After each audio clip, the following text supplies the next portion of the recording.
Привет, my space comrades who do not have control of strange spaceship and therefore crash in our stupid planet. My name is Comrade Afonso Solano. I am here with my non-human friend. Por que está falando inglês? Pronto. Ligamos o SAP, querido 3D. Eu sou o Camarade Vodka. Exatamente. Camarada Afonso 3D Vodka. Nós estamos mais uma vez com um convidado excelentíssimo aqui do programa. Muito bem. Que também veio... Vindo frio. Veio do frio. Vem lá do lugar para qual nós vamos hoje, por sinal. Exatamente. Nosso amigo Rafael Falaut, também conhecido como advogado do ceticismo. Exatamente. Viemos hoje e voltaremos com vocês para a Sibéria. Olha aí. Sibéria, você é um colecionador de óculos, assim como eu, Sim. Rafa, né? Verdade. Esse teu óculos aí, explica de onde ele veio. Esse é um IGAC para neve, para proteger os olhos do brilho da neve. Porque reflete no branco da neve. Exatamente. E mas, aí... claro que isso não é a versão tradicional, é uma versão mais pop chique. Você tá pensando nos óculos dos Senhores da Morte que tinha no Aventureiros do Bairro Proibido. Porra, esse filme eu lembro.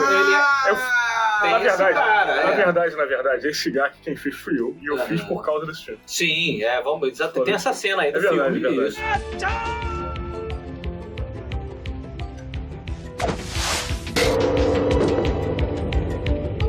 Que tem o cara, né, no aeroporto esperando chegar a Miauí pra sequestrar lá, lembra? Eu adoro esse filme, cara. Como é que era como é que é o nome do vilão, cara?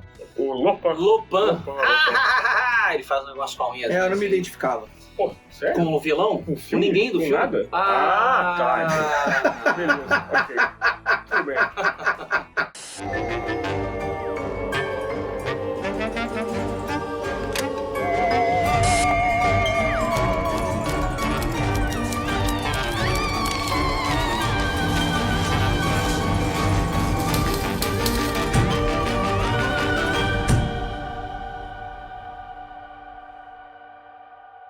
Em 30 de junho de 1908, por volta das 7h17 da manhã, os nativos evenkies e colonos russos das colinas a noroeste do lago Baikal observaram uma coluna de luz azulada, quase tão brilhante quanto o sol, movendo-se pelo céu até finalmente atingir a região próxima ao rio Podkamennaya Tunguska, provocando uma explosão equivalente à energia de 1000 vezes a bomba de Hiroshima e gerando um terremoto sentido por toda a Eurásia. Um fragmento de cometa, um foguete experimental soviético ou um veículo não humano, oriundo da escuridão incompreensível do cosmos. Descubra hoje no Bunker X. Senhores, a primeira vez que eu ouvi a palavra Megaton foi num jogo de fliperama, também tipo Super Nintendo, chamado Sonic Blastman. Não sei se vocês lembram desse jogo. Não conheço. Era um super-herói com luvas de boxe, que ele dava soco nos monstros gigantes. E o soco dele era tão poderoso que ele tinha a força de várias bombas atômicas. Caraca, cara, eu nunca ouvi falar. Pô, tu nunca viu? É um que você soca.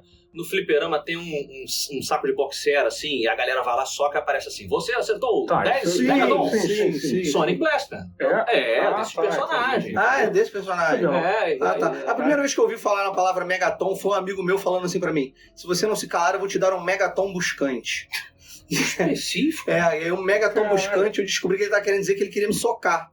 Mas eu demorei, assim, eu quase fui socado, porque eu não entendi. Tinha golpe especial, cara. Não, o nome que ele dava. Caralho. Vou te dar um Megaton buscante. Tu estudou num colégio anime? Tipo isso, né, cara? Mas, olha só, eu sei que a gente tá falando de bomba atômica, né, megatons e tal, mas esse desastre não aconteceu no Japão. Olha, não foi lá. Mas sim na Sibéria, queridos amigos. Isso. Diria eu, na Sibéria Oriental, segundo a geolocalização deste local. Toda a Eurásia, eu adoro essa palavra. Eurásia, eu adoro essa palavra. Eu ia falar essa parada. Essa parada que tá rolando aí, a tal da Eurásia. Toda a Eurásia sentiu o tremor, o peso desse Godzilla esquisito aí. É verdade. Chamado Tunguska.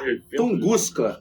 É um evento de Tunguska que fica na Pryorsk de Tunguska, que é uma cidade que existe até hoje. Na verdade, é uma localidade. É uma localidade. Não tem nada lá, né? Ainda bem. A localidade ainda se chama Tunguska. As pessoas ainda se referem à estrada de Virat, eu acho, para Tunguska. É um local que na época já existia. Estamos falando de 1908, se não me engano. 7 da manhã é quando aconteceu o impacto. Existem relatos que a gente pode muitos relatos depois colocar para vocês dessa enorme explosão que acontece na região de Tunguska, clareando o céu. As testemunhas narram que foi uma luz branco-azulada, tão intensa quanto o sol, e que depois se seguiu de ondas de choque e do som de artilharias de canhão. É isso. Essa explosão é tão forte. Comparado à artilharia de canhão. Exatamente. Era tão intenso quanto... Não, mas era, de certa forma era. Porque, vamos lá. Pessoas que estavam a centenas de quilômetros foram arrancadas do chão pela onda de choque. Sismógrafos nos Estados Unidos pegaram essa explosão e ela foi considerada, dependendo dos estudos e tal, um sismo, um terremoto de nível 5 de escala Richter. Não, e é considerado, assim, por quem acredita que foi um impacto de meteoro, é considerado o maior evento. O maior evento meteórico, vamos chamar assim, da história moderna. Tem um cientista que escreveu um paper, Gustavo, alguma coisa. Isso, te dei o sol, te dei o mar pra ganhar teu coração, sem raio de saudade, meteoro da paixão. Como a gente tá falando de 1900 e pouquinho, 1908, exato. Eles demoraram tempo, os soviéticos, para chegar lá. Né? A primeira expedição foi em 1920 e pouco.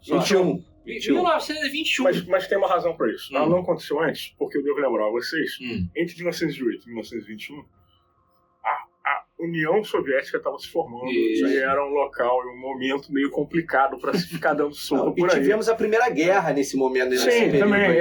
Mas era o ambiente político na Europa era bem zoado.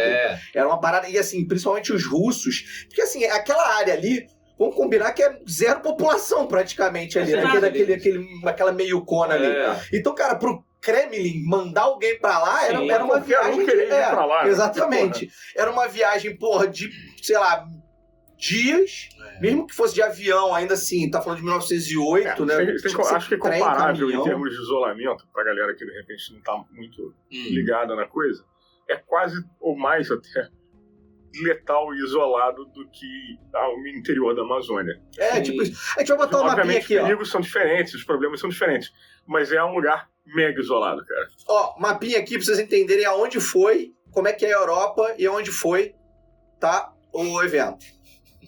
Sim. Eu tô sendo zoado, obviamente, mas não... eu acho também pertinente pontuar que, se fosse hoje em dia, você tem uma explosão dessa magnitude, qualquer país vai mandar uns aviões lá ver, porque você tem o conceito de uma bomba atômica, uma bomba de hidrogênio, que seja. Naquela época, não tinha ideia do que seria isso, né? Tinha ideias teóricas, na física teórica e tal, mas não era relevante mandar uma galera lá. Aí, 1926, mandaram uns filhos da puta lá, cheio de casaco. Foi uma primeira expedição que não foi tão conclusiva assim, na verdade foi muito mais um reconhecimento de terreno para ver que cacete que aconteceu aqui. O nome desse encasacado aí, que liderou a expedição, que me lembra nas montanhas da... Montanhas da loucura. Da loucura do Lovecraft. Né? Tem essa pegada aí. Isso aí.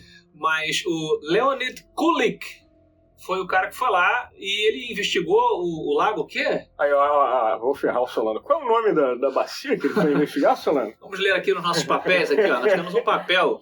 Podkamenia. Podkamenia. Yes, of course, I knew that. E aí, meu irmão, o cara, pelas medições da época, ele apostou num pedaço de meteorito que na entrada da atmosfera teria se incendiado e causado uma explosão no ar. Exatamente. Por isso que não haveria uma esperada cratera. Exato. Buracão. Explicando pra galera de casa por que esse tipo de explosão acontece com meteoritos quando eles entram na atmosfera. O que acontece é o seguinte, eles entram com uma velocidade tão grande na atmosfera que eles superaquecem literalmente no atrito com o ar. E esse superaquecimento da rocha, seja ela, enfim, quer dizer, pedra ou metal, etc., ela acontece de maneira desigual e muito rápida. E isso faz com que o material se expanda e exploda, tá? E libere uma quantidade imensa de energia de uma vez só, tá? Essa é a razão pela qual esse tipo de coisa acontece na atmosfera, galera. Vamos lá. Então esse pesquisador, o Kulig, ele, essencialmente o bagulho aqui tá no chão, em vez de acertar o chão, que nem teria feito com os dinossauros, ele explode no ar. É isso. Uma bomba, entre aspas, meteórica que teria explodido no ar. E aí não se sabe o tamanho real desse objeto. Só teoria. Mas, se essa teoria for verdade, não se sabe, não se consegue hoje em dia mensurar o tamanho do objeto. Mas o que as pessoas conseguem é, de acordo com o deslocamento de ar, né, o impacto que foi gerado e tudo, eles conseguem dizer que era um objeto de milhares de quilômetros. O Kulig ficou mais 10 anos pesquisando, indo e voltando. É isso. Não dá pra fazer. Ele drenou os lagos lá. Drenou os lagos. Achando que era cratera de meteorito, não era porra nenhuma. Não era nada, não sei o que e tal, várias ideias e tal. Até que em 1938, ele mandou uns aviõezinhos. Sim. Aviõezinhos sobrevoarem e tirarem fotos. E aí tiraram mais de 1.000, que fizeram 1.500 negativos. Pô, bota pra análise, agora a gente vai entender que porcaria. Aí que vem a conspiração. Por ordem. Bizarramente, por ordem, tá? De Yevgeny Krinov. Que era então o presidente do Comitê de Meteoritos da Academia de Ciências da ex-União Soviética. O presidente da... Como é que é? Do Comitê de Meteoritos. Mandou queimar os negativos todos. Mandou queimar os negativos. Mas tem uma explicação pra isso. Porque Mother Russia... Não. A explicação é Mother Russia estava se fortalecendo e como tudo que aconteceu dentro da Mother Russia, tudo era escondido. Então, na verdade, esses negativos não foram queimados. Esses negativos foram entuchados em alguma gaveta debaixo de um porão. Mas pra que você vai queimar o negativo se não tem nada pra esquentar? Eu explico. Pra esquentar. Não. Eles disseram que eles eram inflamáveis, cara. Era de nitrito. A desculpa era essa. Explica, Rafa. A desculpa é quem vai dar. De quem que vai dar desculpa? Olha aí. Vamos lá. Eles eram negativos de nitrato. E, como a gente sabe aqui, era muito comum, por exemplo, o incêndio em Hollywood. Em cinemas em geral, o filme era altamente inflamável. Sim. Como Bastardos Inglórios. Bastardos Inglórios faz isso. E esses negativos também, dentro de uma área de arquivo, cara, pra botar fogo em tudo era fácil. Deixa eu entender o negócio. Você tá me dizendo... baita numa facilidade Você tá me dizendo que o povo mais duro, mais hard, mais resistente da Terra, que são os russos, na época os soviéticos, estavam com medo de um filminho pegar fogo. Dentro de uma área de arquivo, você tá de E ainda um filminho com conteúdo muito suspeito. Peraí. Não, é só somar. É só botar 2 mais 2 é igual a 5. Não é. Se fosse alguma coisa, os caras tinham queimado antes, não em 75. Mas aí ele ficou, mas aquela burocracia. O bagulho ficou burocracia russa levar de pior 1978 até 75 pra queimar alguma coisa, eu acredito. Que só não é pior que a do Brasil. Aí a soviética era realmente pelo amor de Deus, lendária. Não foi só o Kulig lá que foi pra Tunguska. Não consegue, Rogério? Eu consegue falar Tunguska. Me gusta. Exato, me gusta. E pior que tem um nome antes de Tunguska. Que é Priok. É o nome do lago lá e tal. Mas não foi só o Kulig, né? Outros pesquisadores também começaram a se interessar e tal. A gente voltando um pouquinho no tempo, né? Aí acharam um monte de compostos químicos que sustentam a ideia do meteorito. Análises químicas das turfeiras da área também revelaram inúmeras anomalias consistentes com um evento de impacto. Ok. Aí você tem o seguinte: microesferas de metal que indicariam metal que eventualmente se transformou em metal derretido, se recondensando e solidificando de novo nessas pequenas esferas. Isso aí. Encontraram isso dentro da seiva dos pinheiros, né, seiva seca, né, dos pinheiros. Sim. Como se fossem estilhaços. Isso. Sim. Encontraram certas assinaturas de determinados elementos químicos condizentes com o material alienígena. Né? Alienígena que vai de fora da Terra. Não alienígena, seres alienígenas. Extraterrestre. Um dos indícios que foram encontrados nessas esferas de metal é que elas tinham mais partes de nitrato do que partes de ferro. Tá? Níquel. Oi, de níquel, obrigado. De níquel do que ferro. Isso é um indício de que porque meteoros ou meteoritos têm esse tipo de composição também, além de outros... E aerolitos? Aerolitos têm oxigênio e aquelas moças montadas junto com o Chapolin. Quer dizer que essa pedra é um aerolito? Há um equívoco. Gostou? Caraca, eu quase tomei um susto.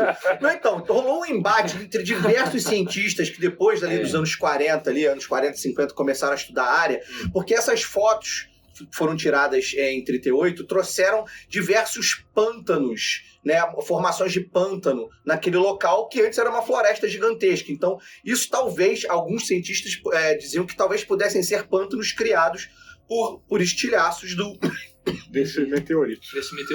É bom que quando ele tosse, eu acho que é interessante também dizer o seguinte pra galera de casa, porque a área que foi atingida por essa explosão, quando foi encontrada pelas pessoas anos depois, demonstrava que você tinha um formato de mais ou menos o que seria asas de borboleta, ok? De 5 km no segmento do que seria o corpo dessa borboleta por 7 para o maior dessa abertura das 5 asas. por 7. Esse formato de árvores detonadas, tá? Árvores caídas.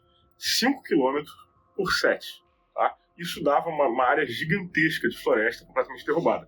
Bom, enfim, né, depois das fotos lá, dos pântanozinhos lá, também teve um outro lago que entrou nessa discussão, porque eles começaram a drenar pântanos lá, e um que teoricamente tinha dado maior indício, na verdade, depois de drenado, só acharam, sei lá, árvores podadas no fundo e tal, que teoricamente ele seria um dos mais fundos e com aquela borda típica de cratera, de formato de bowl. De formato de bowl.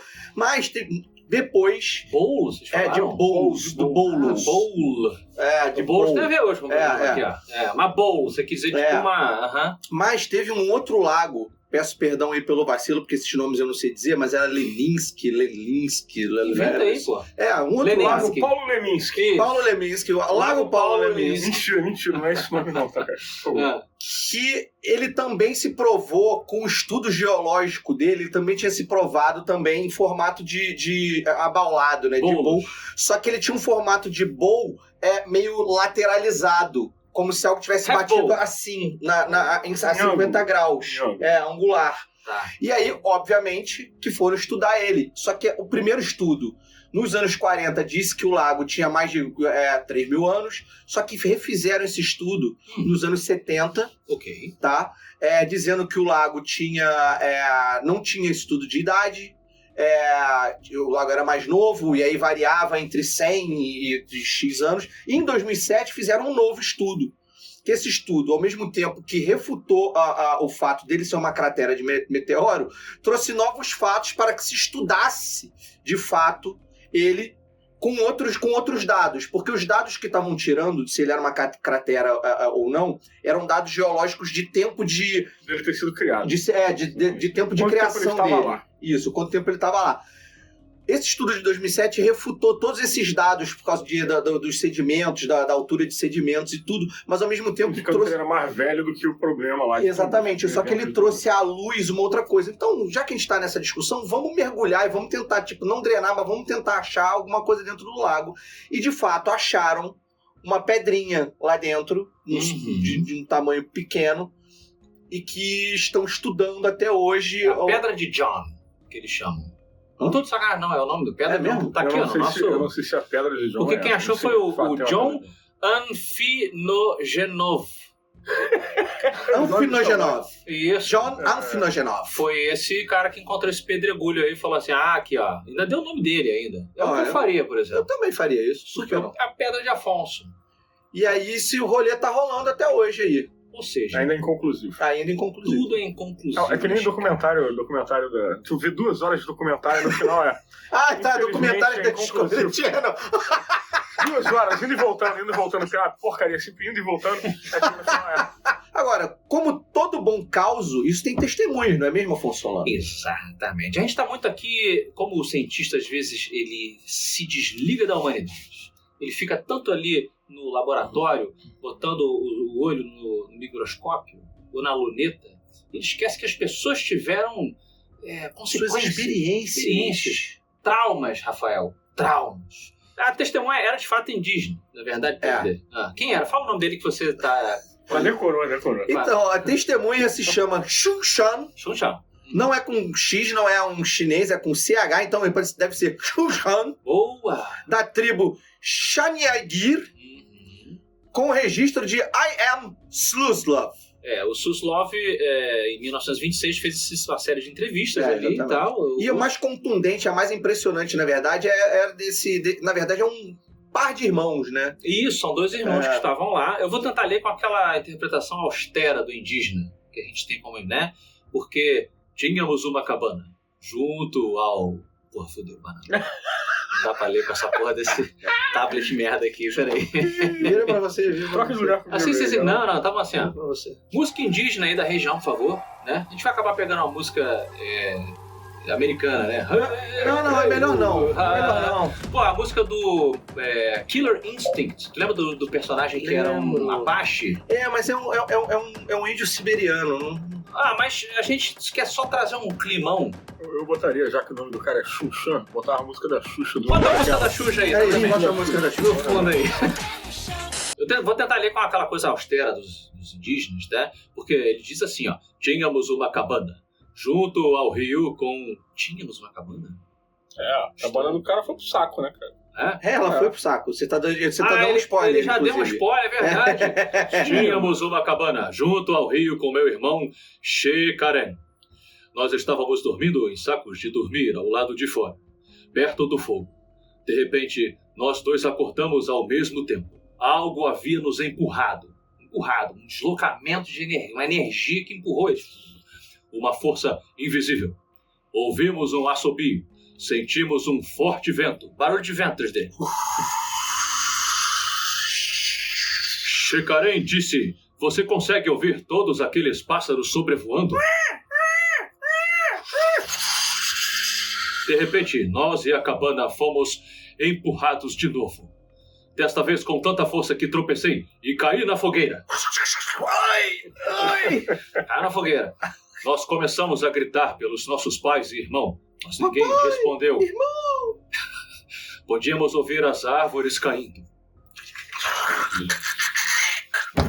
E então um trovão surgiu. Este foi o primeiro trovão.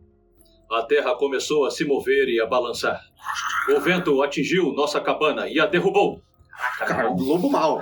Lobo mal, brother. Por pouco não nos atingindo com os escombros. Então, eu vi árvores caindo, os galhos pegando fogo. Ficou tudo muito brilhante, como se houvesse um segundo sol.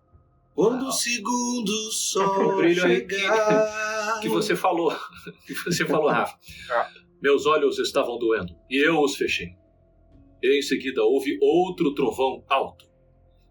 Cadê o trovão alto? E aí houve outro clarão. E um terceiro...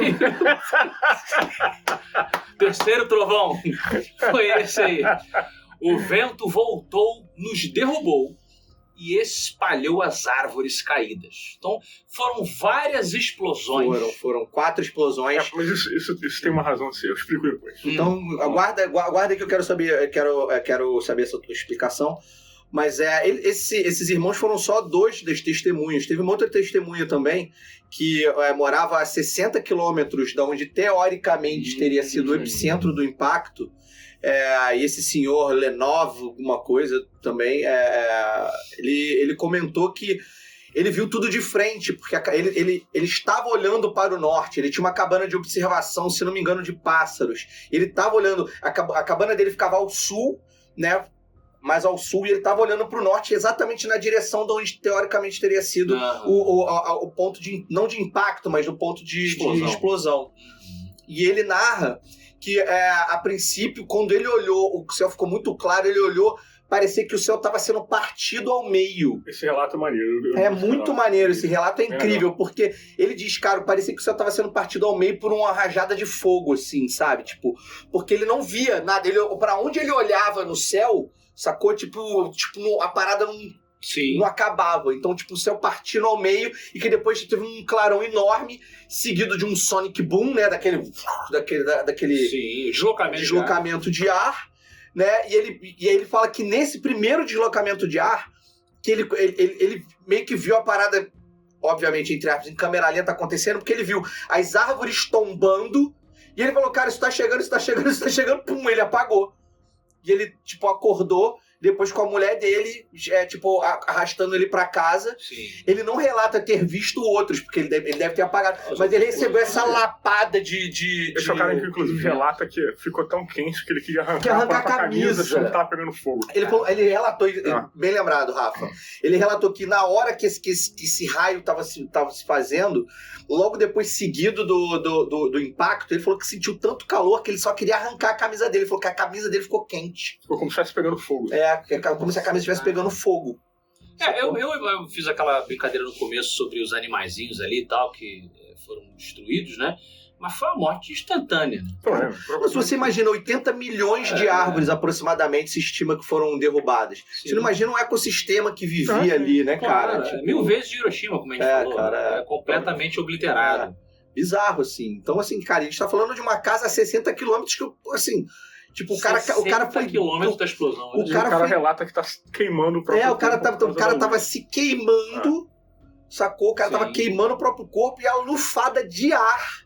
Porque ele não tomou uma pedrada, não tomou um tronco, não tomou nada. Uma lufada de ar derrubou e apagou ele. E, contextualizando mais uma vez, são pessoas que não têm o conceito de explosão nuclear. O que está acontecendo? A gente já passou pela explicação inicial dos cientistas, que é aqui de cara a galera já falou, foi um meteorito, como vocês falaram, que explodiu no ar e causou essa treta toda. Mas isso não é unânime, como a gente também comentou. Tem outras hipóteses. Cara, é inconclusivo até hoje, mais de 100 anos depois é inconclusivo. É lógico que tem pouca evidência também, né? Por conta da época, enfim. Né? Não tinham materiais, não tinham objetos capazes de fazer medições precisas na época. Mas é tudo muito inconclusivo. E hoje temos outras teorias também. Verdade? Exatamente. E é justamente nessa lacuna que os alienígenas, eles acontecem. É aí que o sobrenatural, ele penetra, Rafael. Você dá uma brecha nessa jaqueta, o friozinho já começa a entrar. É o sobrenatural querendo acontecer, certo? Eu achei interessante a forma como você conduziu isso agora. Sou um escritor de sucesso. Eu não estou aqui de bobeira. Parabéns. Né? E falando em escrever, havia um jornal, na época que os soviéticos estavam em alta, Daily Mirror. Que era o Daily Mirror. Que era o Pravda. Né? O Pravda, no seu auge, ele era o braço de propaganda do Partido Comunista Soviético. Né?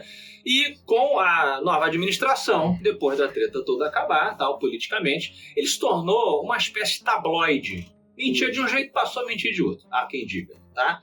E aí ele começou a virar meio que como é que aquele World News lá dos Estados Unidos? Aqueles jornalzinhos que bebê morcego encontrado em caverna. Né? Um pasquinho. Bebê diabo. Exatamente. Bebê diabo. Elvis retorna e toma um suco na praia de Copacabana. Essas coisas assim, mais malucas. E aí ele publicou uma matéria retomando esse assunto de Tunguska. Lembra de Skavurska? Exato. Onde ele teria entrevistado alguns exploradores contemporâneos ali da época da matéria, dizendo que eles haviam descoberto blocos de um suposto dispositivo técnico, pedaços de alguma coisa que não fosse meteorito. E aí como é que é o nome da porra do jornalzinho? Pavlov, não é? Pavlov, É um jornal que o balanço o cara começa a se babar. Cara, eles tinham que ficar na edição. Bota em algum lugar. Bota em algum lugar em preto e branco. Bom, o Jornaleco entrevistou um outro cara que fez outra expedição lá, chamado Yuri Lavbin. Yuri é meio que o João? Yuri tá vendo? Todo mundo é Yuri. Todo mundo é Yuri. E esse cara fez uma expedição, voltou lá com supostas fotos que alegavam que o que teria acontecido pelo ângulo de entrada que ele reescreveu, não sei o que, blá, blá, blá. A ideia do cara que de fato era um objeto celeste, um meteorito, um pedaço de cometa, etc., mas que ele teria explodido no ar pela intervenção alienígena. para evitar que ele atingisse a Terra em sua massa original e mandasse todo mundo teoria dele tinha alguma... Você teria deixado no cu, né? Não completamente. Eu gosto assim. Absolutamente. Eu gosto assim. Alienígenas deram um tiro nele. Deram um tiro no meteoro para evitar que o meteoro destruísse o planeta Terra. Okay. Olha aí, eu gosto dessa teoria, hein? Porque ele acho não... legal. Casa com a minha ideia de que os alienígenas são legais. São ou estão guardando o nosso destino para a posteridade. Vai que não cara. Não é para eles morrerem agora. Para. Eles seriam uma bucha de canhão bem aproveitada, é isso? Não, para. Talvez. Não, se você tem ratos de laboratório. Eles são legais. Aí acontece um problema, a água está envenenada, não sei o que. Você não vai deixar de morrer envenenado, porque você está fazendo os experimentos. Não. Vai, segue. Não. Enfim, é uma teoria aí bem ruim. Eu gosto. Sem merda, né? Mas ela é legal. Eu acho legal. Sabe uma teoria que eu acabei de inventar agora? Cientificamente embasada contra a do Yuri. Eu acabei de inventar uma teoria agora. Já que todo mundo pode inventar teoria, eu vou inventar a minha. E se foi uma arma terrena, só que acima do seu tempo, uma arma que algum governo já estava preparando, já estava, na verdade, pronta, sacou? Com tecnologia muito avançada, e que ele falou assim, puta, tá vindo, a gente não vai ser os dinossauros não, a gente vai usar essa arma agora. Mas, senhor, ela não está pronta, agora que a gente vai saber se tá pronto ou não. Tipo o raio da morte do Tesla. É isso. Do Tesla. Sacou? Não, e aí, tipo... Você acha que os próprios soviéticos viram um meteoro e, tipo... Talvez, ou os soviéticos ou qualquer outro governo do mundo que viu esse meteoro e falou assim, olha, hora de testar essa arma sinistra. Eu vou comprar a sua teoria, só que eu vou dar uma embasada. Não, mas, cara... Porque teve um cara sério, que é um estudante. Cara sério? Não, porque eu não sou sério? Às vezes. Mas esse historiador, que o 3D vai ler o nome dele aqui, que é muito difícil ler o nome dele, que é o... Gert Sassen. O Gert Sassen. Gert Sassen. Ele tentou dar uma justificativa para os pedaços que o cara lá do Pasquim, do Jornaleco, argumentou que seriam pedaços de nave alienígena que foi perdido no tiro que ela deu e que acertou lá de volta e tal. Ele falou que ele acha que esses pedaços que a outra expedição achou, na verdade eram pedaços do 5º voo de teste da Vostok. Que só aconteceu lá em 60. Sim. Na verdade, foi um voo em 22 de dezembro de 1960 que estava levando 2 cachorrinhos para o espaço. Tá. Deu ruim, caiu.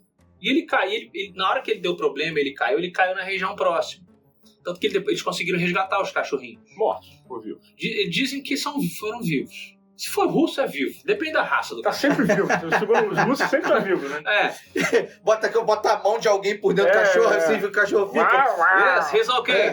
Yes, Lassie, talk to TV. Yes. E aí ele argumentou que os pedaços lá que o Jornaleco falou que eram de nave espacial, na verdade, eram restos dessa parada que sobrado ali. Mas peraí, calma lá. Os russos estavam lançando coisa pro espaço em 1908? Não, 1960 já. E poucos. Ele falou que os pedaços que o cara encontraram. Não. Tá. Já foi mais pra frente, isso aí.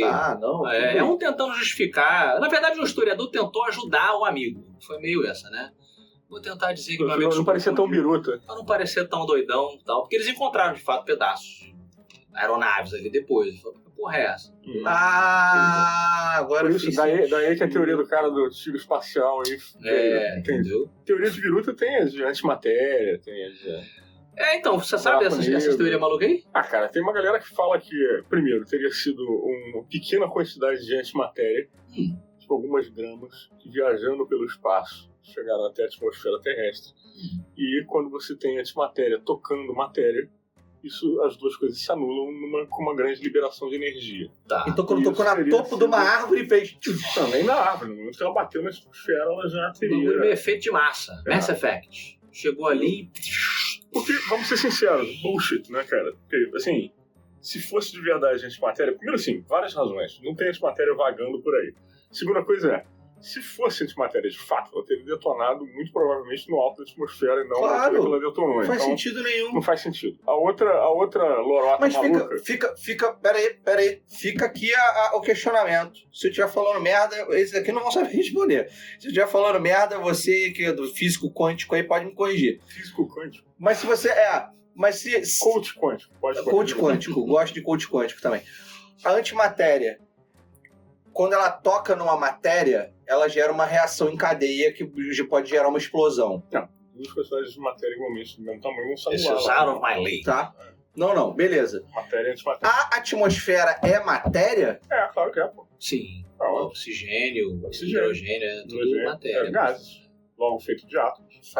Matéria, pô. Claro. Desculpa, foi sem querer. Matéria. Não, mas... Bem, outro dia eu tive que explicar para um amigo meu que a vitamina D, ela não vinha no raio do sol. Não veio um monte de Dzinho assim. É sério isso? Um amigão mesmo falou isso pra mim. Falou, mas não vem não na parada. Eu falei, não, cara, é uma reação química que acontece dentro da gente. É porque eu achei que matéria... Não, ela tá pensando em solidez. Solidez. Matéria pode ser gasosa, líquida. Na solidão, você pensa também? Eu penso às vezes na solidão. Mas houve uma onda de OVNIs, de avistamentos de objetos voadores não identificados, entre 67 e 68. Teve meio que um auge ali. Naves espaciais gigantes em forma de meia-lua foram relatadas voando pelos céus. Tá? E foram consideradas inexplicáveis pelos principais cientistas russos da época, a população ligando para a polícia, aquela coisa toda ali. Era um OVNI água-viva que vagava pelos céus do noroeste da Rússia, zapeando computadores, deixando testemunhas em pânico antes do amanhecer. Tinha essas histórias permeando ali o imaginário soviético. E há quem diga que, na verdade, os soviéticos estavam testando suas aeronaves novas, seus equipamentos, Guerra Fria e tudo mais, e fomentou essa parada. Nada que fala de OVNI em formato de água-viva presta. Nada. Inclusive esse filme aí que vocês estão pensando aí, que o final é mega decepcionante. Mas olha como horrível. Mas olha como é que é interessante. Não, OVNI água-viva tá eliminado desse programa. Não foi eliminado porque ele acabou sendo real. Era uma parada real. Eram os rastros de um foguete soviético que estava carregando um satélite espião de uma base espacial secreta. Foi um lançamento secreto, tá? Um lançamento secreto que eles não avisaram, ninguém sabia, e a população viu o rastro da parada acontecendo, falou, tem um rastro em formato de água-viva, não sei o quê. Como é que é um rastro em formato de água-viva? Sei lá, é o que descreveram mesmo. É igual o indígena lá falando Você vê que ele descreveu benzão. Ele descreveu. É muita vodka. Meu amigo. Muita vodka ali. Por isso que eu parei com essa porra. Cara, outra teoria tosca. De que teria sido um micro buraco negro que chegou até a atmosfera terrestre. Caraca, não, Rafael, não. Chegou. É outra teoria merda. Essa, inclusive, foi requentada algumas vezes. Não, cara, não é. Não, óbvio que não é. Não, vamos, cara, eu já tô querendo ir pra teoria séria. Vamos pra série, então. A série é a seguinte, tem duas teorias possíveis. Vamos lá. Ou um meteorito de tamanho razoável, ou um resto de cometa. Tá, gosto do resto de cometa, mas fala, depois eu falo por quê. O problema do resto de cometa é o seguinte, por tudo que foi investigado até agora, seria provavelmente a teoria mais improvável quando colocada ao lado do meteorito. Tá? Teve lá uma cientista que calculou que a diferença de probabilidade seria 83 para 17 a favor do meteorito vindo do cinturão de asteroides. Tá. E a outra questão teria sido também a seguinte: em tese, um pedaço de cometa não teria a densidade necessária para fazer o que aquele meteorito poderia fazer. Tá. Sacou? Aí alguém meio que fez um contraponto para essa teoria, dizendo que poderia ter sido um resto de cometa exaurido, ou seja, sem a camada de gelo e só um núcleo rochoso. Mas a verdade é que é uma teoria meio tirada do Busanfan. Assim. Por tudo que foi até agora visto em termos de ferro-níquel, as microsferas de metal, né, os grânulos de metal que se encontrou na seiva das árvores, e o formato da explosão, cara, tudo isso indicaria um meteorito. E por que não pode ser razoável. um cometa mesmo? Aliás, porque Cara, vamos lá. Cometas tendem a ser mais velozes, maiores, mas menos densos. Cara... Ia ser muito pior. Ia ser muito diferente. Diferente. Assim, ia ter provavelmente a cratera, né? pior, porque normalmente são maiores e mais rápidos.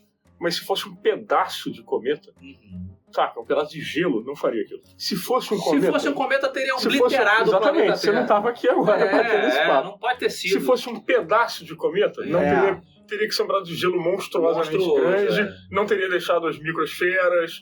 Ah, mas aí pode ser um cometa exaurido. Tá, mas aí entraria com muito mais velocidade, teria sido uma parada diferente. Seguinte, o que eu acho interessante.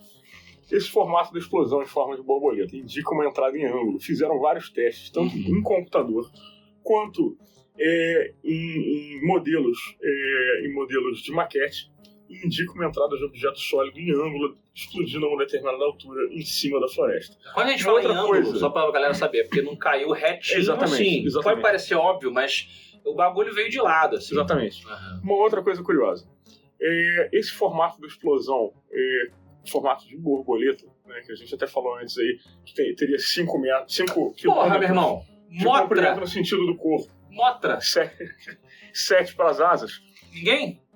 Motra, Batra, eu assisti, porra. Pô, Godzilla, a mariposa Godzilla, meu irmão. Eu vi dos anos 50. Um pouso errado. Eu vi dos anos 50. Não pode ter acontecido um pouso errado. Ela bateu a asa, fiz cagada. Pum. A energia radioativa dos monstros do Japão e rolou. Eu não lembro, ela soltava raio também? Soltava. Raio é aquele pozinho que deixa você cego. Foi conseguido numa operação dos anos 60 chamada Operação Blowout. Blowout? Blowout. Tá. Essa operação é interessante, vai ler inclusive um programa. Porque ela foi um teste feito para mais ou menos criar o que seria uma explosão nuclear numa área de floresta tropical. Por que não? Mas ela tem uma questão curiosa. O ser humano vê uma floresta. Eles fizeram. Como explodir essa floresta? Bom, vou explicar por quê.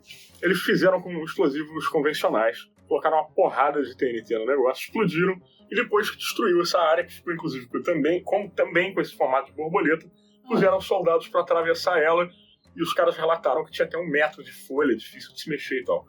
Por que esse troço foi feito? Porque se cogitou o uso de armas atômicas durante a Guerra do Vietnã para desfolhar a floresta. Acredite se quiser. E aí, essa operação Blowout, ela fez com a explosão um formato semelhante de borboleta. Isso foi antes do Napalm? Foi provavelmente durante a mesma época. Porque eu lembro que eles tinham considerado jogar bomba atômica no Vietnã. Eles consideraram jogar bomba atômica no Vietnã e foram com o Napalm, né? Porque, na verdade, o Napalm que se usa no Vietnã, ele já existia antes, ele só foi melhorado. Isso. Tá? Mas você tá pensando na parada errada. Você tá pensando no Napalm, você devia estar pensando... Claro que é errado, jogar bomba atômica no Vietnã. É porque quando você pensa em desfolhamento, você tá pensando em Napalm. Não é Napalm, era agente laranja. Aquele produto químico que é horrível. Desfolhava birutinha. Exato. Não, birutinha não, ele dava câncer. Não, mas as pessoas ficavam, elas falavam... O desfolhante deixava meio doido? Que o desfolhante, o primeiro impacto era de você ficava meio... E esse desfolhante me parece também já existia de antes. Mas vamos lá. O lance é o seguinte. Tudo indica, pelo que a gente tem até hoje, que teria sido um meteorito, na verdade, que entrou na atmosfera e que detonou de 5 a 10 quilômetros de altura. Aquilo que a gente estava falando no início do programa, de ser 10 a 30 megatons de energia dispersada na explosão, esse cálculo é difícil de fazer porque você tem uma variação aí da quantidade de energia que teria sido necessária para fazer aquele formato de borboleta em relação ao ponto de explosão. Se ele foi mais alto no céu, ele poderia ter produzido mais energia e feito aquela impressão com as árvores derrubadas, ou menos energia num ponto mais baixo. A gente não tem como calcular o ponto da altura da explosão, portanto a gente fica entre 10 e 15 megatons de energia. Tá? E os indícios em geral, assim, da quantidade de ferro e níquel, das microgrânulas lá de metal, que se condensou depois de ter derretido. E é isso. Deixa o like. É a hora do like. É a hora do que mais? 3D. É a hora das estrelinhas para quem tá no áudio. Exatamente. Não esqueça também de seguir nosso amigo Rafael aqui, um advogado do ceticismo, ele tem uma rede social onde ele posta, às vezes, lixo de Copacabana. Verdade. Gosto muito. Você tem o seu arroba... Rafalaut80. Mas você tem também o lixo de Copa. Bota aí. Arroba lixo de Copa e arroba Rafalaut80 no Instagram. Eu não lembro, é Rafalaut80 ou é Rafael Pinho 80? Rafalaut80. Eles sabem melhor do que eu, minha rede social. Porque tu vai ver muita coisa nova lá, todo dia. Mas qual a sua teoria, Afonso 3D? Minha teoria... Eu também tenho uma teoria final. Mas não, minha teoria... Rafael já falou dele. Já falou dele. Que é do meteorito. Minha teoria é que tava caindo I could stay awake just to hear you breathing. Só que dessa vez não tínhamos Bruce Willis. Não tava com a fazia. Não tinha nascido ainda na época. Não. E aí tava chegando perto. Protocolo, arma, raio laser modernoso pra época. Foi o raio da morte. Lançaram um raio lá e destruíram a parada. Uma dúvida. Por que o Putin não usa esse raio hoje na Ucrânia? Porque ele demanda ele demanda uma energia muito absurda. Tá carregando desde 1908 ainda. E aí, os Estados Unidos explodiram aquele oleoduto secretamente lá. Então, tem toda uma treta aí. Pra ficar desativando a força. Raio da morte. Do raio da morte. Não, porque na verdade... Raio vermelho. Na verdade, é porque como ele demanda muita energia, ele tem que ser usado para esses casos extremos. Você não vai gastar com um vizinho, você vai gastar com alguém que merece ser gasto. Você tá mandando os tanques merda lá. Exatamente. Porque vai que vem um outro... Imagina se ele manda lá na Ucrânia, e aí, um mês depois, vem um outro meteoro. Ele fala, putz, grilo, mandei na Ucrânia. Putz, grila. Sabe o que isso me parece? Quando você tá jogando videogame, e aí, logo no começo, tu consegue uma arma maneira. Todo mundo já passou por isso que joga videogame. Sim. Aí tu pega uma arma maneira, Magnum, sei lá, no Resident Evil, tu fala assim, vou levar... Não, vou guardar. É isso. Vou guardar pra hora do... Vai vir um chefe fodão. Aí vem vários monstros, vou usar. Não, vai vir um mais forte. Vai vir um mais forte. Aí quando daqui a pouco sobe os créditos do jogo, tu zerou o jogo e você não usou a sua arma mais forte. Mas eles já usaram. Você acha que eles só usaram essa vez? Só usaram essa vez e estão esperando pra usar de novo quando vier o outro contra meteoro. Os Estados Unidos. Não, contra os Estados Unidos, cara. Eles não vão usar contra a humanidade. Até porque se usar contra a humanidade, pode fazer um buraco na Terra, pode descascar a Terra. Se apontar pra baixo. Dá problema, cara. Não pode.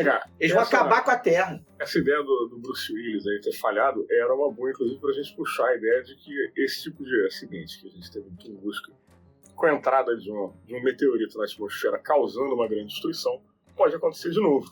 Pode. Inclusive aconteceu de novo, em 2013. 2013, mas foi pequenininho, ele era pequenininho. De novo na Rússia, que parece que é um grande imã de meteoritos sinistros.